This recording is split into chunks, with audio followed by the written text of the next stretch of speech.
জরুরি অবস্থার সময় নাগরিকদের মৌলিক অধিকারের ক্ষেত্রে কতটুকু আসলে খর্ব করা হবে কিংবা কতটুকু বজায় থাকবে এইটার একটা মাত্রা থাকা দরকার। সরকার অনেক ক্ষেত্রে বিভিন্ন প্রেক্ষাপটে শেষ পর্যন্ত বাস্তবায়নের দিকে নাও যেতে পারে, অন্তত ওনারা যেন একটা ফ্রেমওয়ার্ক করে যান এবং কিছু কাজ এগিয়ে নেন। বেশ কিছু বিষয়ে ঐক্যমতে পৌঁছানো যাচ্ছে, এটা একটা স্বস্তি এবং সন্তুষ্টির বিষয়।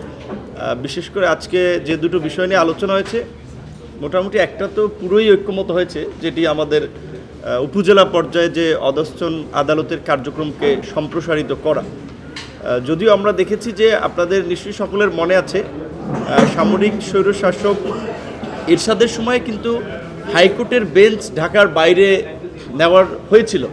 আবার কিন্তু আমাদের এই যে শহরের প্রতিষ্ঠিত এবং প্রভাবশালী আইনজীবীদের বিরোধিতার কারণে সেটি কিন্তু শেষ পর্যন্ত টিকে নাই। কারণ হচ্ছে এই প্রতিষ্ঠিত এবং প্রভাবশালী আইনজীবীগণ ঢাকায় থেকেই তাদের আইনি ব্যবসাকে বজায় রাখতে চান, ঢাকার বাইরে তাদের জন্য যা একটু কষ্টকর হয়।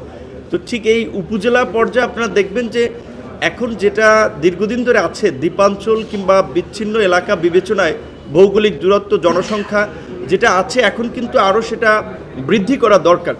সেটা যদি খুব বেশি সংখ্যক বৃদ্ধি করা হয়, তখন আবার আইনজীবীদের পক্ষ থেকে একটা প্রতিবাদ বা প্রতিক্রিয়া আসতে পারে।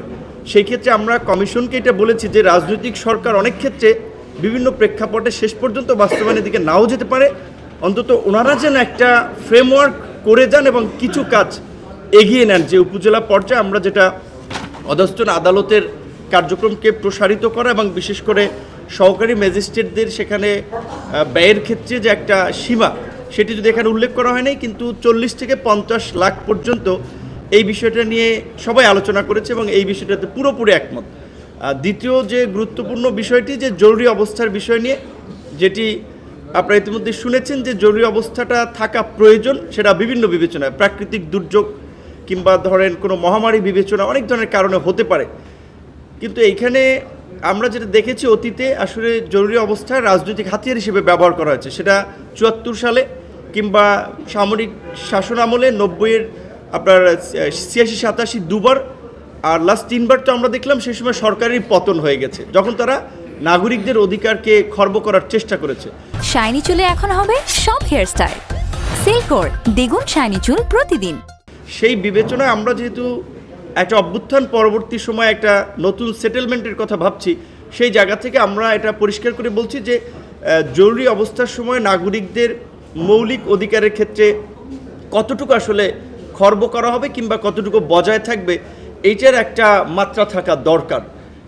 সেই আলোচনাটি আজকে যেহেতু আগায় নিয়ে আমরাও ওইভাবে ঐক্যমতে পৌঁছাতে পারিনি। এটা ব্যতীত যে এটা প্রয়োজন এবং কিছু কিছু ক্ষেত্রে এটাই বাস্তবায়ন করা হবে, সেই বিষয়ে আমরা একমত হয়েছি। আশা করি সামনের আলোচনাগুলোতে আরও বিভিন্ন ক্ষেত্রেই একমত হওয়া যাবে।